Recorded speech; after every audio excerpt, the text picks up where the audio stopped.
آبائهم الذين ماتوا إنما هم فحم جهنم أو ليكونن أهون على الله من الجعل الذي يدهده الخرء بأنفه.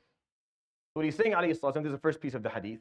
People will stop being proud and arrogant and condescending based on the legacy of their forefathers who died, who most of them were not believers or are the coal of Jahannam, or Allah subhanahu wa ta'ala will stop caring about them and they'll be they'll be so disvalued in the eyes of Allah, similar to a beetle. You ever heard of the dung beetle? The beetle that pushes dung with its nose.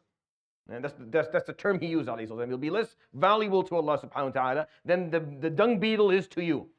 That takes, that goes and picks up feces and makes it into something. This is a term, I dare you to find it ever used by the Prophet alayhi salam anywhere else in his hadith. You don't. It's very out of character for a moment, but it's not really, if you understand him alayhi salam, and if you follow the pattern, it's not very out of character, because he's talking about something that he was very, very firm on. You stop doing that. You stop acting like because of something that you have nothing to do with, because of some legacy of someone who came before you, your race or your culture or the color of your skin or the family you come from or the part of the world that you were raised in or whatever it is, has any degree of effect on who you are as a person or makes you better than anybody. This is something he alayhi salam had no tolerance for. Either you stop doing it or Allah subhanahu wa ta'ala will devalue you more than you devalue the dung beetle. And then he said, alayhi salatu wasalam, Inna Allah qad أذهب عنكم عبية الجاهلية وفخرها بالآباء كل الناس بنو آدم وآدم خلق من تراب. Indeed, Allah subhanahu wa ta'ala has taken away for you, has removed for you, the luggage and the burden of jahiliyyah and its pride within their forefathers and the condescending and racist remarks that they had towards other people. Allah subhanahu wa ta'ala has relieved you from it. That's what he used the term. You've been relieved of this. You've been relieved of the luggage. Ubbiyah is basically the cultural baggage that comes with being a person. Like you carry with you a lot of your cultural baggage your parents kind of handed down, or the society that you live in gave you.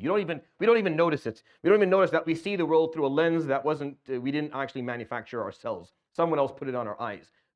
You only grow as a person when you're able to actually identify that you're seeing the world through a lens, and you take them off, and then you see things differently. And that's how you actually find enlightenment. The Quran cannot be seen through any cultural lens, by the way. The Quran, if it's seen through a cultural lens, it ceases to actually work for anybody. So you have to remove that, and you have to be able to see the Quran for what it is. You have to look at it objectively as much as possible. But the Prophet __, in this hadith uses the word ubbiyah, meaning this cultural baggage that you were given. You've been relieved of it.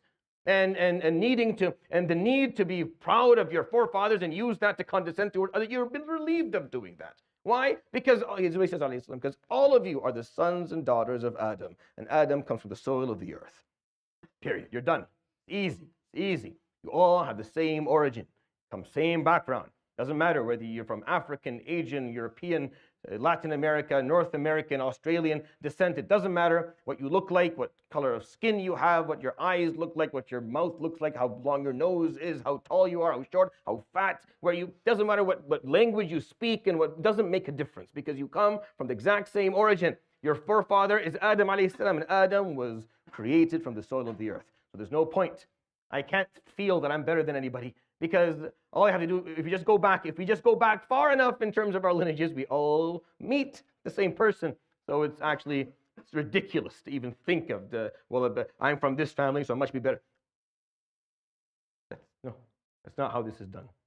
And it's sad that there are any remnants of racists in our community. Sad that we still have remnants of these things walking and talking amongst us. Sad that we still use derogatory terms to describe people who come from a different part of the world or a different country. Sad. You think that you're immune to this. I know you're listening to me and you're saying, yes, Sheikh, good, tell people this. No, I'm not telling people this. I'm telling you this, and I'm telling myself actually this before I even talk to you. Because we all have it. To a certain degree, there's a part of us that still, there's a part, if you just take time and look deep enough, and you're honest enough, and you're self-aware, you'll find a part of you that thinks that has a bad thought about a certain group of people. You have to do this, by the way. You have to do it so that you can get rid of it. Because we all have it. It's a part of being human. And the Prophet ﷺ would be very firm with you if he knew that. If he was in front of you, alayhi salatu and you showed it, he'll be very firm. Even though the last thing you want is the Prophet alayhi salatu being firm with you. What are the chances of that? 1 out of a million? You meet the Prophet alayhi salatu what are the chances he's going to be firm with you? Very, very little.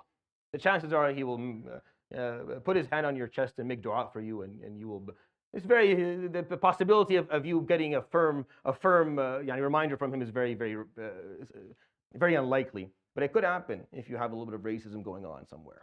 يروي الإمام الترمذي في جامعه بسند حسن عن أبي هريرة رضي الله عنه قال النبي صلى الله عليه وآله وصحبه وسلم: لينتهين أقوام يفتخرون بآبائهم الذين ماتوا إنما هم فحم جهنم أو ليكونن أهون على الله من الجعل الذي يدهده الخرء بأنفه إن الله قد أذهب عنكم عبية الجاهلية وفخرها بالآباء كل الناس بنو آدم وآدم خلق من تراب. صدق رسول الله صلى الله عليه وآله وصحبه وسلم. سبحانك اللهم وبحمدك أشهد أن لا إله إلا أنت أستغفرك وأتوب إليك وصلى الله وسلم وبارك على نبينا محمد وعلى آله وصحبه أجمعين. إن شاء الله السنن that we have the tafsir halaqah right afterwards. جزاكم الله خير.